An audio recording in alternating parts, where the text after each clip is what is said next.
and patron the Count von Waldstein, and we heard it played by Alfred Brendel. I'm Alan McClellan. I hope you're having an enjoyable evening. You're listening to Classical Radio Boston 99.5 WCRB. We're here for you every day thanks to the monthly contributions of our sustainers. And if you're a sustainer and you've recently received a new debit or credit card, your membership may not be current.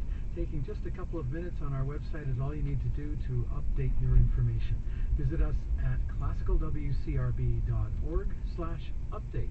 And thank you for your support. WCRB programs exist because of you and the Boston Philharmonic Orchestra with conductor Benjamin Zander, continuing their 41st season with Liszt's Piano Concerto No. 2, featuring French pianist Luca Dubarre in his Boston debut, Kodai's Dances of Galanta, and Dvorak's Symphony No. 7.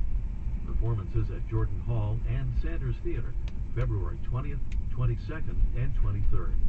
Tickets available at bostonphil.org or 617-236-0999. And Dover Run. Public broadcasting is our style. I mean, that's who we cater to. That's what our clientele is. Mahmoud Jaffrey, CEO. Underwriting classical is a natural fit for us. We're reaching the same audience